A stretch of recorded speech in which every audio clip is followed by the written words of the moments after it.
One of the most sensitive and frightening reports we have ever put together is the one we are going to present today. Our sources claim that the story has been simmering in the background. A dark episode that could destroy the Roloff dynasty from the ground up. We are discussing a harrowing health emergency, a planned lie, and a bold power grab that has the potential to permanently alter the course of Roloff Farms. This is the tale of the Saints plot and how Karen Chandler supposedly took over at Matt Roloff's darkest hour.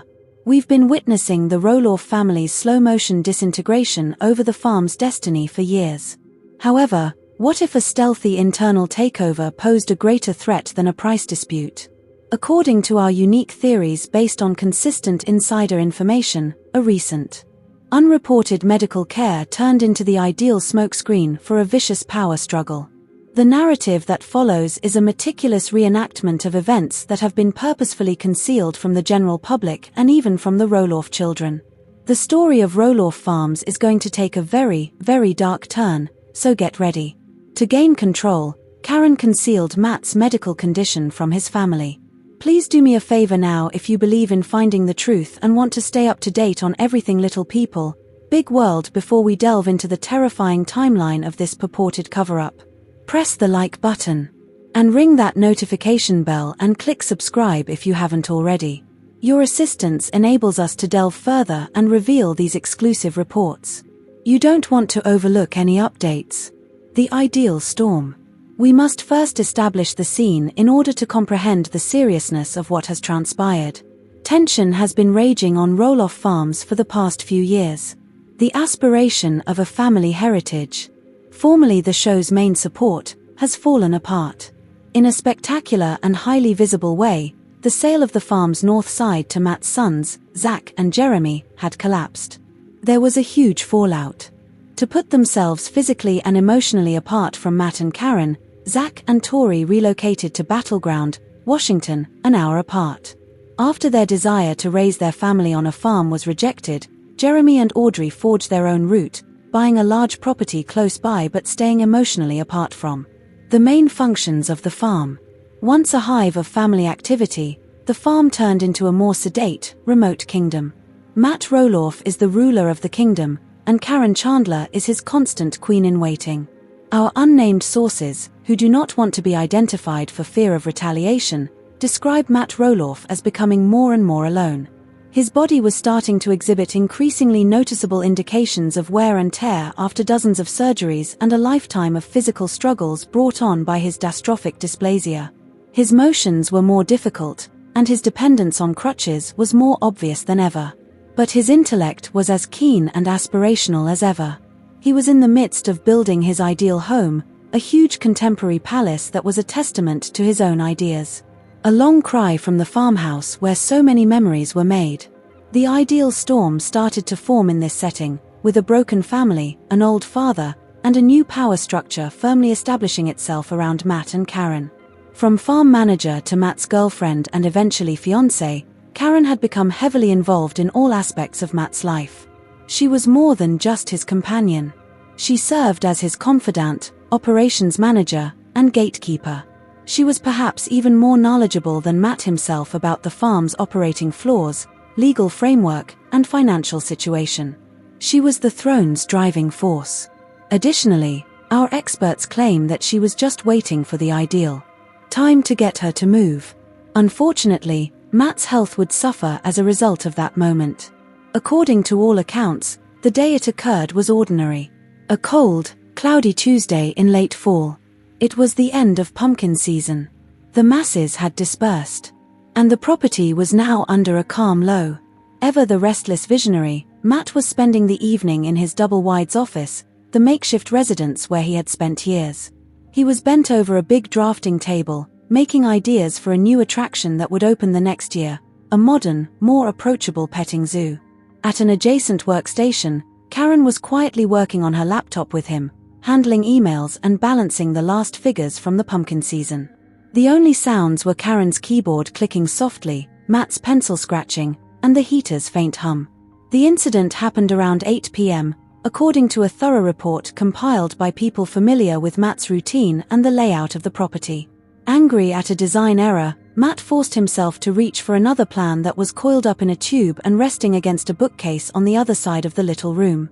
He had performed the same motion thousands of times. However, something was different this evening. His right crutch's rubber tip is thought to have snagged on the edge of a thick area rug as he turned. He was momentarily unsteady, caught in a terrible moment of instability. He attempted to adjust his posture by shifting his weight and using his powerful upper body strength, but his body failed him. He slid down hard as the crutch skittered out from under him. It wasn't a spectacular plummet. The thud was heavy and unpleasant.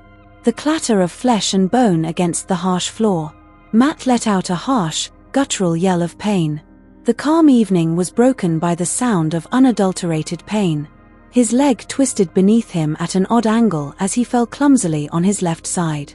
Karen jerked her head away from her computer. She just gazed for a moment, her expression a mask of disbelief.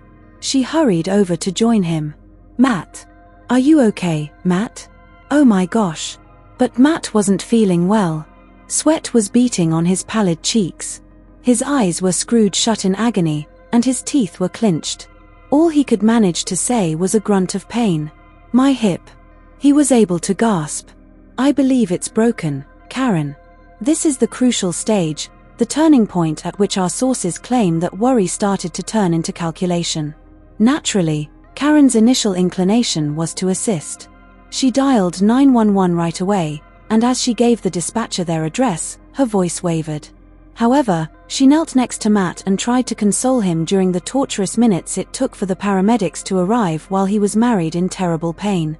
It is said that another area of her brain started to function. Karen is a superb planner, according to an insider who has worked with her for years. According to the source, she sees every possibility and viewpoint, and even during a crisis, a part of her brain is always figuring out what to do next. The script was nearly identical. She used the same key phrases, downplaying the severity and emphasizing the need for Matt to rest without any stress. "Hey Jay, it's Karen. Don't freak out. Everything is okay." She'd start immediately setting the tone. "Your dad took a bit of a tumble. He's tough as nails. You know him. The doctors just want him to take it easy for a few days. I'm with him now and I'll be taking care of everything." Like Zach, Jeremy was kept at a distance, led to believe this was a minor incident that required no immediate action on his part. He was given the impression that a visit would be more of a burden than a help. The message was clear. "I am in charge. Stay away." The call to Amy. The call to Amy was the most calculated of all. The history between these two women is famously fraught with tension and rivalry. Karen knew she had to handle this one perfectly to avoid raising suspicion. "Amy, it's Karen," she said, her tone professional and detached. "I'm calling to let you know that Matt had an accident this evening. Before you worry, he is stable and the doctors are taking excellent care of him." "An accident? What happened? Is he okay?" Amy's maternal alarm bells would have been ringing. "He had a fall at the house. He's in a lot of pain, but he's strong," Karen explained, offering a sliver of truth to Amy, knowing she would be harder to fool. "He's going into surgery shortly for his hip. The doctors have advised that he needs an environment of absolute calm to recover. Matt asked for me to handle all communications to minimize his stress." This was the master stroke. By invoking Matt's supposed wishes and the doctor's orders, she effectively shut Amy out. Our unique theory suggests that Karen recognized not only a tragedy but an opportunity as Matt lay defenseless on the floor, totally exposed and reliant on her. For the first time, she could actually and fully grasp the keys to the kingdom. The kids and family that viewed her as an outsider lived far away. Her phone included the numbers for the accountants, attorneys, and business associates. Karen Chandler was in charge and Matt was unable to function. They claim that the idea started to take shape in her head as she was standing next to the man she claimed to love on the workplace floor. A network of ambiguous promises. When the paramedics arrived, they stabilized Matt expertly. The hospital's diagnosis of a severely shattered hip, a common but extremely deadly injury for someone with Matt's kind of dwarfism, confirmed their worst concerns. The physicians were direct. Pins and a plate would need to be inserted right away through surgery. The healing process would be drawn out, difficult, and unpleasant. His mobility would be severely limited for months, and he would be extensively drugged for weeks. He would be out of commission in every significant way. In a private consulting room, Dr. Albright, the orthopedic physician on call, whose name we have altered to protect our sources, apparently gave Karen an explanation of the issue. This is a serious trauma, yet is tough. The post-operative phase is crucial, according to the expert. He doesn't need any stress. Rest, medicine, and physical therapy, no business, no family strife. You will have to act as both his gatekeeper and his champion. The gatekeeper. The word lingered in the atmosphere. It wasn't a burden for Karen. It was ordered. The purported conspiracy of silence allegedly started at this point. Karen pulled out her phone while Matt was being prepared for surgery, severely sedated, and unable to speak for himself.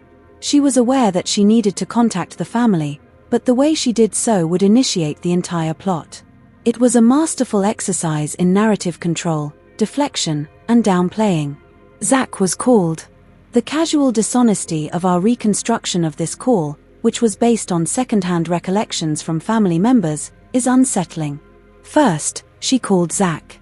She said, "Hey, Zach, it's Karen," with a tone that was deliberately controlled to seem worried but not alarmed.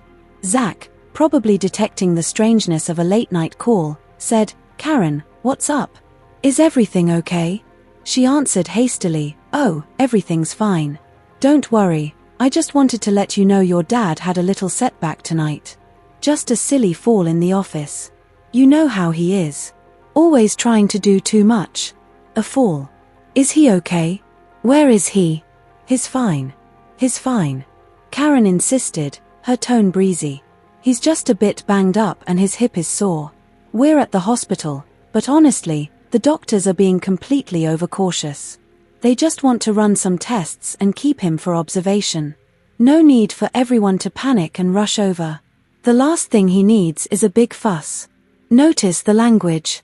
Little setback, silly fall, sore hip. It was a world away from severely fractured hip and emergency surgery.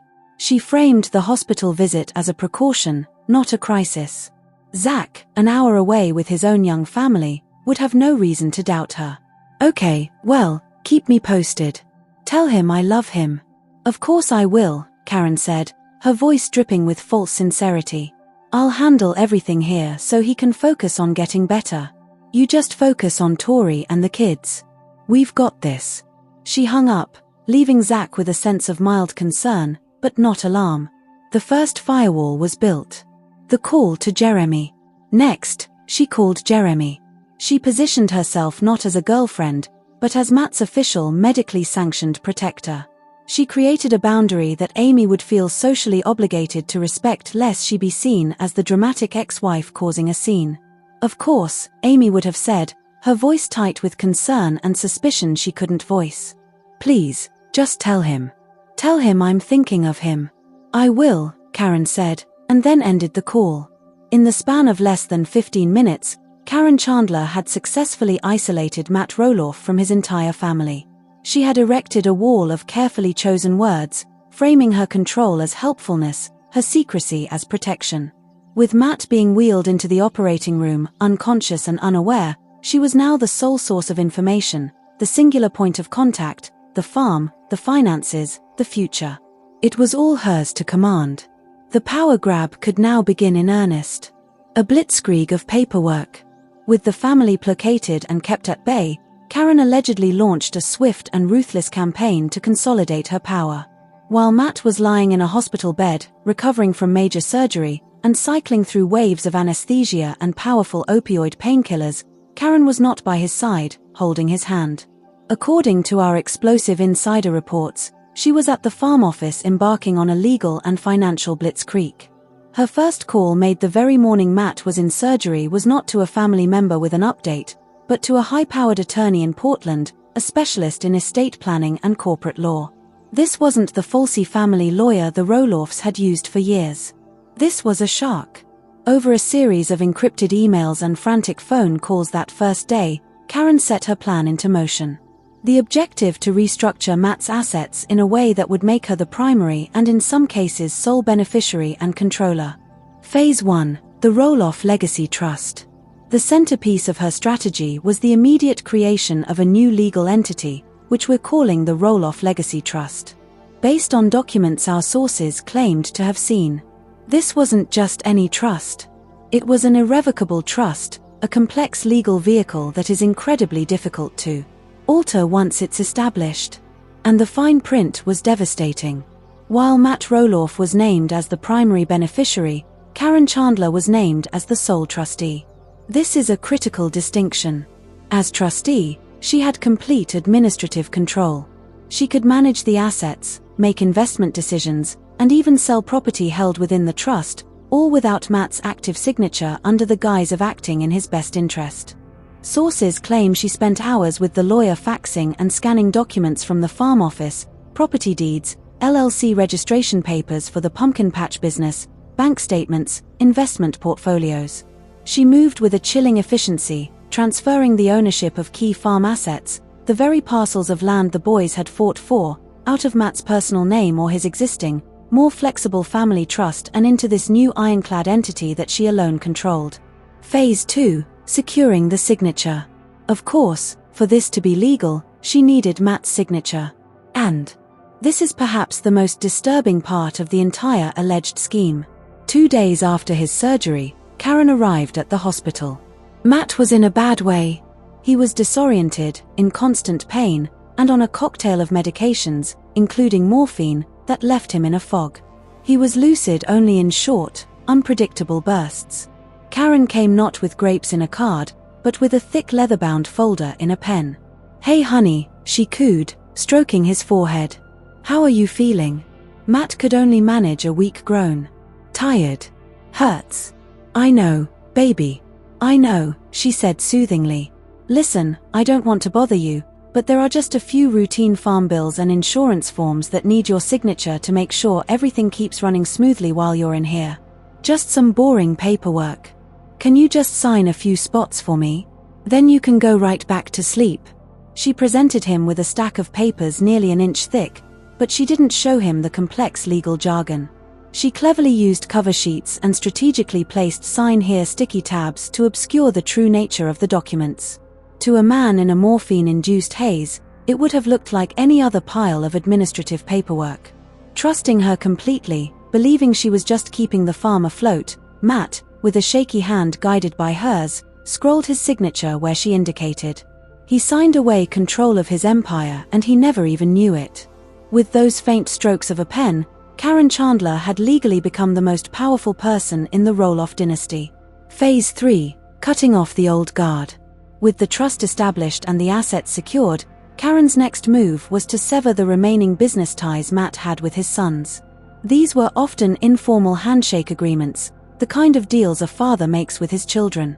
An email, which a source claims to have read, was sent from Matt's official farm account, but written by Karen to Zach. 4 years, Zach had a verbal agreement to manage the private tour operations during pumpkin season, for which he received a significant percentage of the profits. The email was cold and corporate. Subject: operational changes for upcoming season. Zach, in light of recent events and a strategic review of farm operations, we will be restructuring the management of the tour program. Your services as an independent contractor will no longer be required for the upcoming season. We wish you the best in your future endeavors. Sincerely, Roloff Farms Management. No dad, no personal touch, just a brutal corporate severing of ties. A similar communication was allegedly sent to Jeremy, terminating a long-standing agreement he had to use the farm as a backdrop for some of his commercial photography and marketing projects. She was systematically erasing the children from the farm's business operations, one cold email at a time. Phase 4. The developers. The final and most audacious step in her initial power grab was to do the one thing Matt had always resisted: entertain offers from real estate developers. While publicly claiming the less than a week after Matt's fall, while he was still in the hospital, Karen was reportedly spotted at a discreet coffee shop in Hillsborough. She wasn't alone, though, as 2 men in expensive suits, representatives from a major real estate development firm, were seated across the table from her. Matt had always privately held a deep emotional attachment to every acre of the farm, but our insiders insist that Karen lacks this sentimentality. "We'll call Pacific View Properties." A source who witnessed the meeting was shocked. On the table between them were laminated maps of Roloff farms with specific parcels circled in red marker, the very parcels that bordered the main road, the most commercially viable sections of the property. She was all business. The source reported she was talking about zoning variances, water rights, and potential lot yields. She told them that Mr. Roloff was exploring options for downsizing his portfolio and that she was his authorized agent to begin preliminary discussions.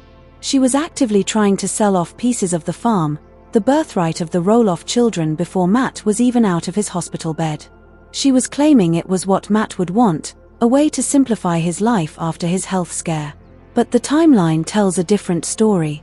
This wasn't a plan born of concern.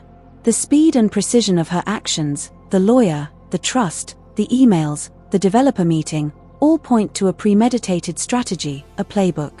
The Roloff children were back in their respective homes in Battleground and Hillsborough, living in a state of manufactured calm, believing their father was recovering from a minor, albeit painful, injury.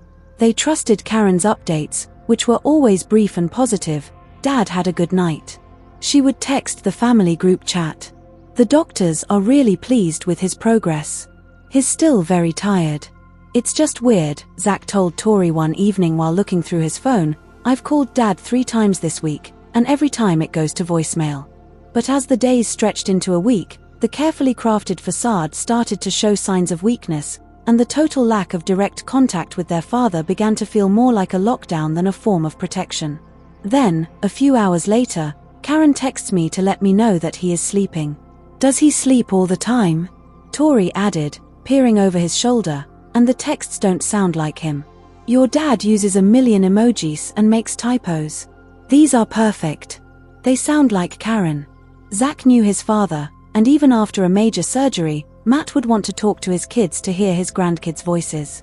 This complete radio silence was unusual and extremely unnerving. Amy was conversing with Chris in a similar manner. Karen claimed it was only hip surgery, but she's keeping him segregated as if he were under quarantine. "Something's not right, Chris," she muttered, pacing her kitchen. "The children were present when I underwent surgery. The children were present when Matt underwent neck surgery years ago. We do it. It's what Dad would want."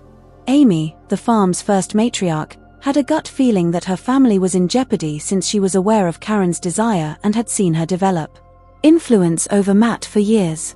She attempted to call Matt's hospital room directly, but the nurse's station informed her that all calls were being routed through Miss Chandler at the patient's request.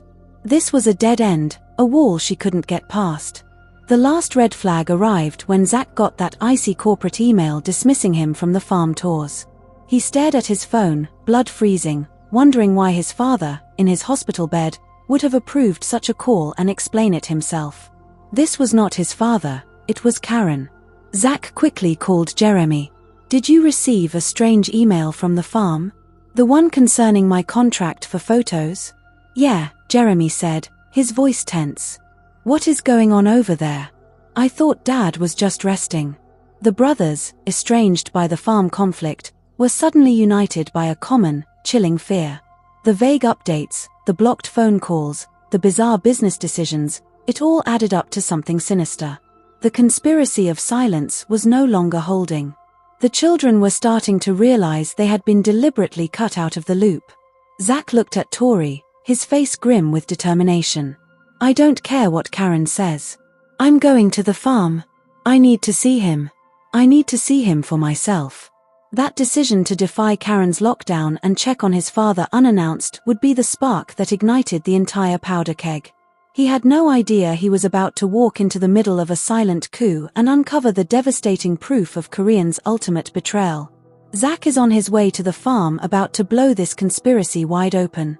In the second half of our special report, we will detail the shocking confrontation at the farmhouse, the discovery of the folder that proves Karen's entire scheme, and the moment Matt Roloff finally learns the terrifying truth about what was done to him in his moment of weakness. The reckoning is coming. You will not want to miss it. Welcome back to LPBW Update's special investigative report, Conspiracy of Silence. In Part 1, we detailed the unconfirmed insider report surrounding Matt Roloff's terrifying health crisis and the alleged calculated plot by his fiancée Karen Chandler to use his incapacitation as a smokey screen. She downplayed the severity of his injury to the family, isolated him, and in a shocking blitz of legal maneuvers, allegedly tricked a heavily medicated Matt into signing over control of his assets into a new trust, where she was the sole trustee. She severed business ties with his sons and began secret meetings with developers to sell off the very land the family had fought over. But the seeds of doubt had been sown. Zach and Jeremy, alarmed by the radio silence and cold corporate emails, have realized something is deeply wrong. Now, Zach Roloff is taking matters into his own hands. He is driving to the farm unannounced, determined to break through Karen's wall of silence and see his father with his own eyes. He believes he's going to check on his dad. He has no idea he's about to uncover the evidence of the greatest betrayal his family has ever faced. A son's worst fear is realized. The drive from Battleground Washington to Roloff Farms is a familiar one for Zach. But today, every mile feels fraught with a cold, gnawing anxiety. The landscape he knows by heart, the rolling hills, the familiar turnoffs, is just a blur outside his window. His hands are clenched on the steering wheel, his knuckles white. He replays Karen's words in his head. A little setback. He's fine. No need to panic. Every word now sounds like a lie. A carefully chosen piece of misdirection. Tori's worried face as he leaves the house is burned into his mind. Just be careful, Zach, she had said. Whatever is going on, don't let her get to you. As he turns onto the long iconic driveway of the farm, a wave of bitter irony washes over him.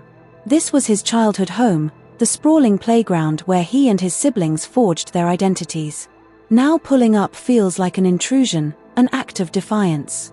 He feels like a stranger in his own kingdom. The farm is eerily quiet. The usual hum of activity, the sound of a tractor, the construction on Matt's dream house is absent. A strange stillness hangs in the air, heavy and unnatural. He sees Karen's SUV parked near the double-wide, but no other vehicles. He kills the engine and sits for a moment, steeling himself. He's not here for a fight. He's just here to see his dad. That's what he tells himself. He gets out of his truck and walks toward the double-wide. He doesn't bother knocking. This is his father's house. He opens the door and steps inside. The world stops. The smell hits him first. It's not the familiar scent of sawdust and coffee that always clung to his father's living spaces. It's the sterile medicinal smell of a hospital room. The living room has been transformed. The comfortable couch and armchairs have been pushed against the wall to make room for a fully electric hospital bed.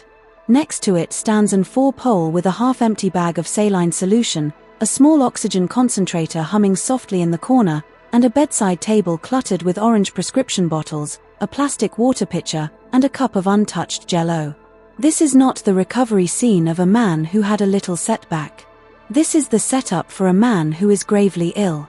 And in the bed, propped up on a mound of pillows, is his father. The man in the bed is a pale, hollowed-out version of Matt Roloff. His skin has a grayish, waxy pore, his eyes are glassy and unfocused. He is staring blankly at the television mounted on the opposite wall, but his eyes have dark circles under them and his breathing is shallow. He looks smaller, more fragile than Zach has ever seen him. The bright, larger-than-life force that was his father has been dimmed to a faint flicker. He's fine, Karen had said. The doctors are pleased with his progress. It was all a lie, a monstrous, unforgivable lie. Dad, Zach says, his voice barely a whisper. Matt's head slowly to the side. It takes him a long moment to focus on the figure in the doorway. A flicker of confusion crosses his face, then a glimmer of recognition. Zach freezes in the doorway. His voice, heavy with medicine, is weak and raspy as he slurs. What? Why are you here? Thought to be sleeping. With his boots feeling like lead weights, Zach approaches the bed slowly. Dad, I wanted to see you. He rambles on, making hazy gestures toward the medical equipment encircling the bed, but Karen said you were doing fantastic. Karen? Yes. Matt murmurs, fluttering his eyelids. It's being handled by her. Everything. A ton of paperwork. His eyes close, his head falls back onto the pillow, and his voice wanes. The wave of pills has taken him back under and he's drifted off again. A chilly, horrifying clarity falls upon Zach as he watches his father's chest rise and fall. Karen wasn't merely playing it down. She was purposefully concealing his father's actual illness. While he was in this extremely vulnerable state, she had isolated him from the outside world and his own children by converting his father's house into a covert hospital. Why she was lying is now the question, not if she was lying. Why take such drastic measures? After looking around the room, he focuses on the tiny office space at the opposite end of the double wide. His father's nerve center. It's typically a jumble of half-finished projects, invoices, and plans. Now, however, everything is eerily neat. One pricer-looking leather folder is neatly stacked in the middle of the desk, standing out against the spotless surface.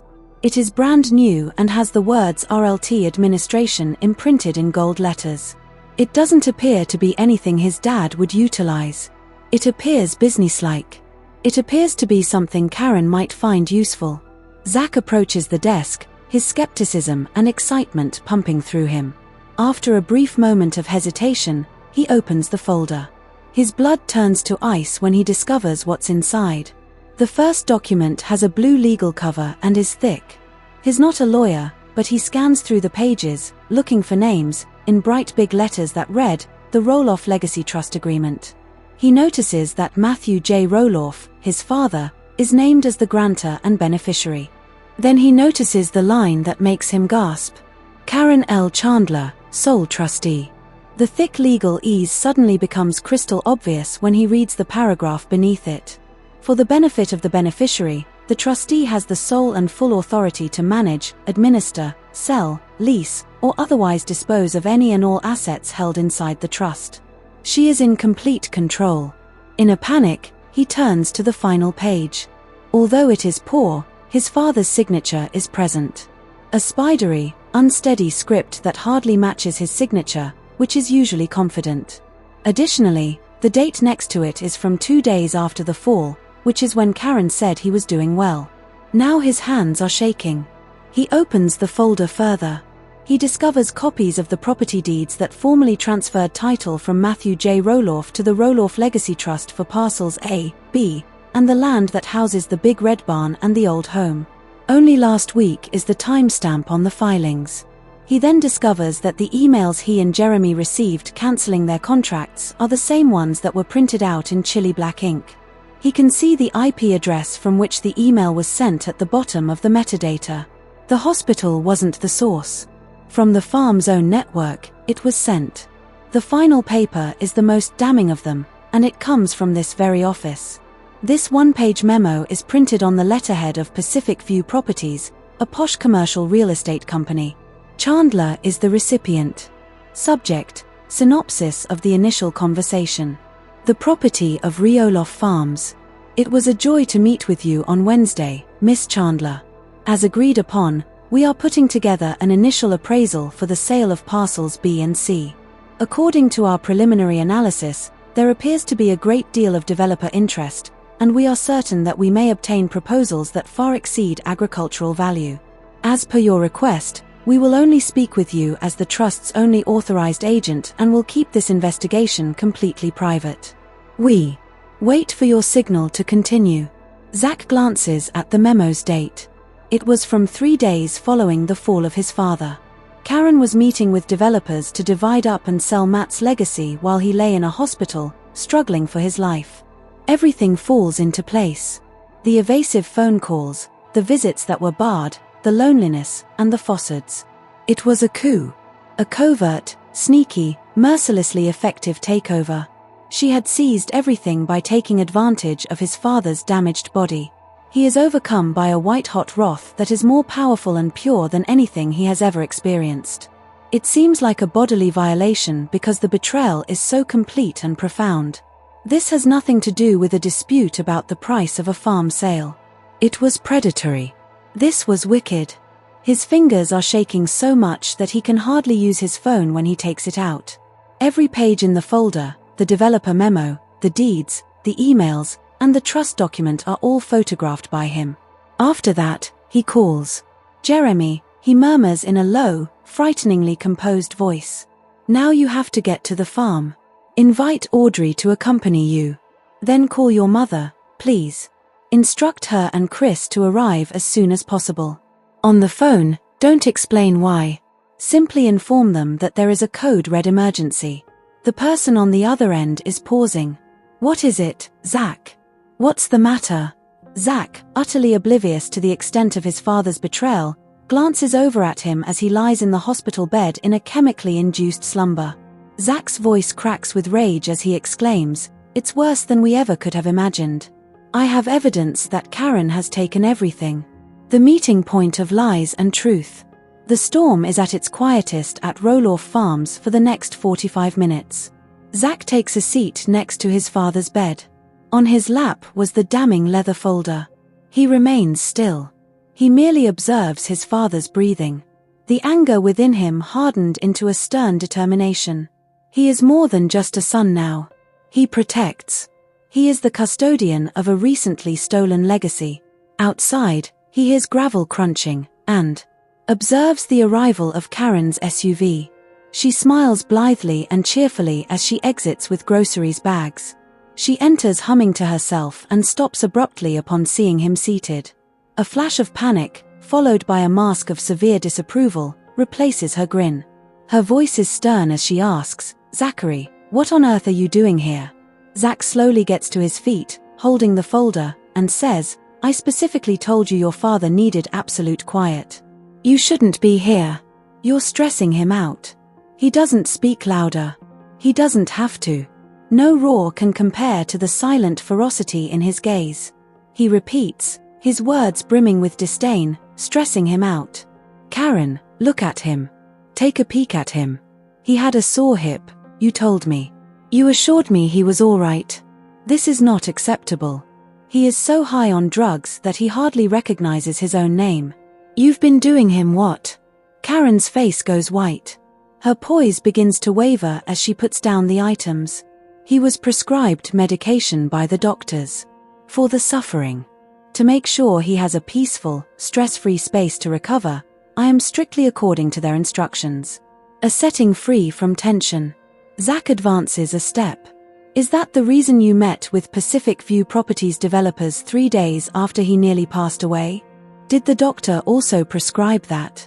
Karen's face is utterly devoid of color.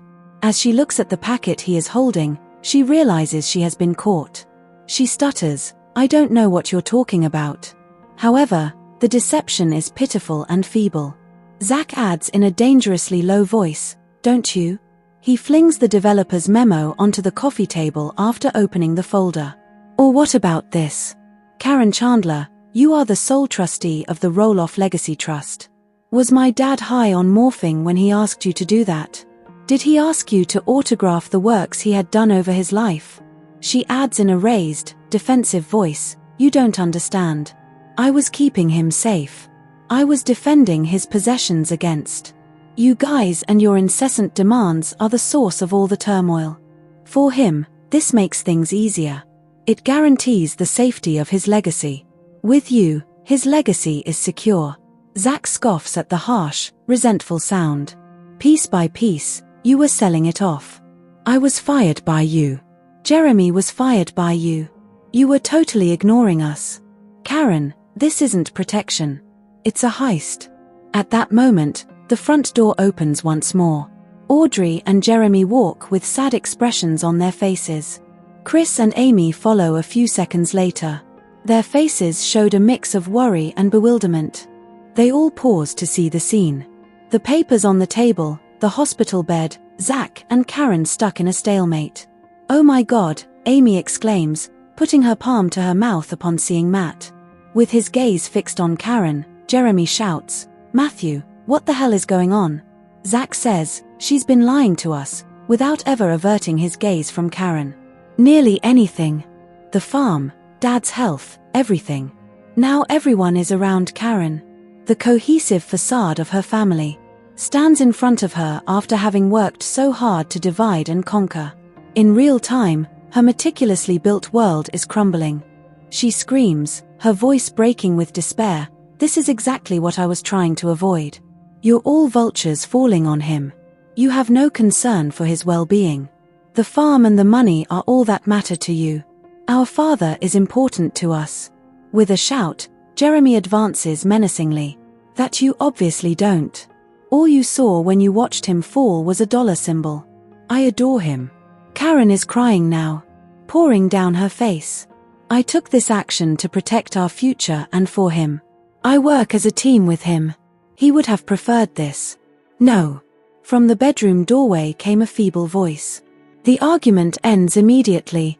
Everybody looks around. Matt Roloff is standing there, heavily reliant on a walker. He's conscious. Even though they are obscured by agony, his eyes are lucid and filled with a horrifying realization that is only beginning to dawn. The shouting must have awakened him, and the raw emotion that filled his house must have dragged him out of his pharmaceutical days. Clearly, he has heard enough. He examines the scene in front of him. His sons, their expressions twisted with anger. His ex-wife, with tears of worry streaming down her face.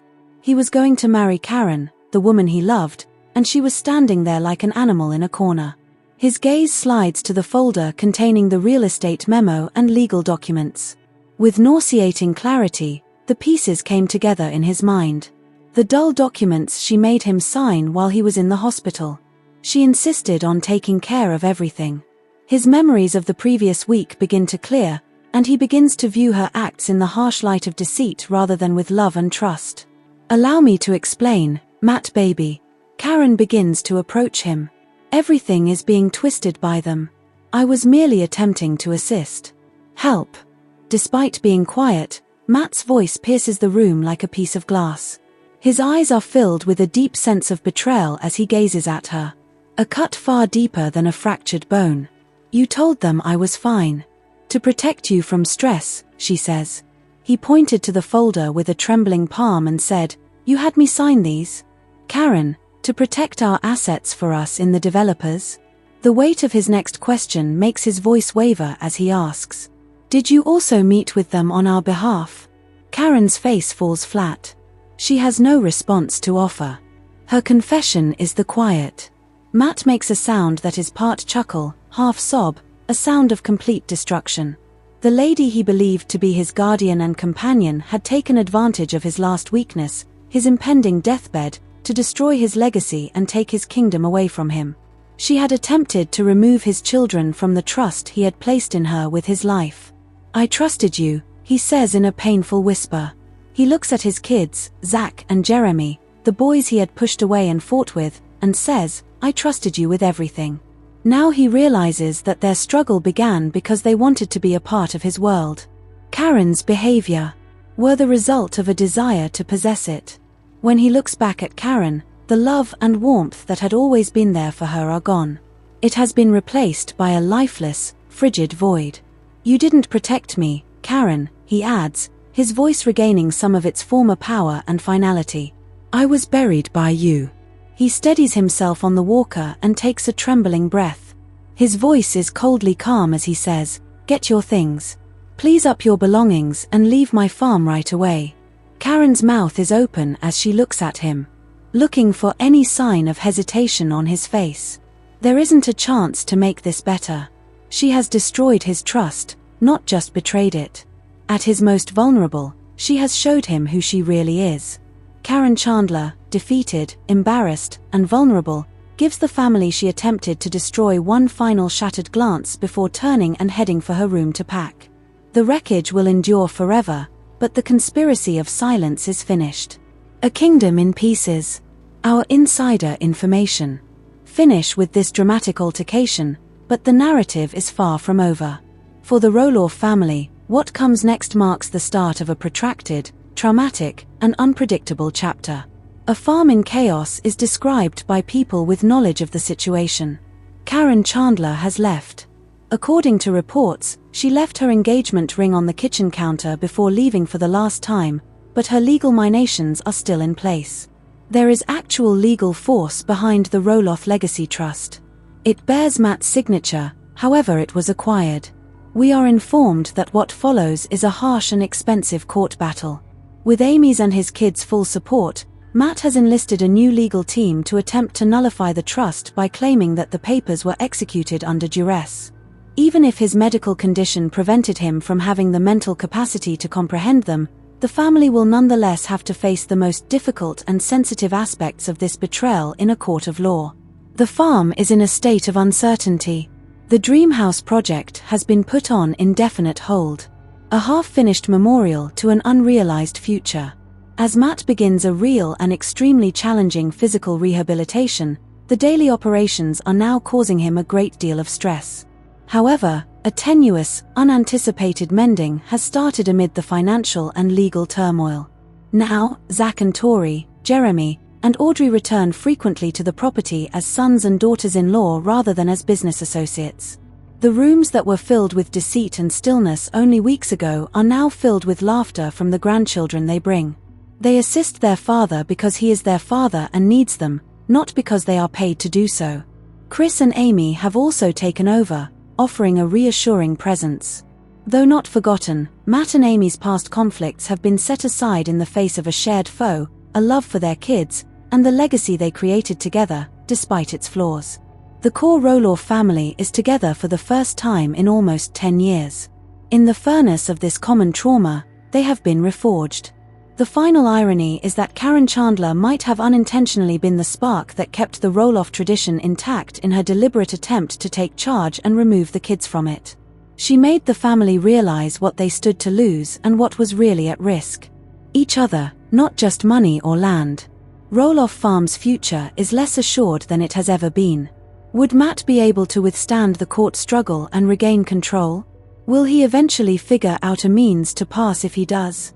Having now seen the alternative, he passed it on to his kids. Or has this experience permanently destroyed his dream? These are the questions that loom over Helvishire, Oregon's undulating hills.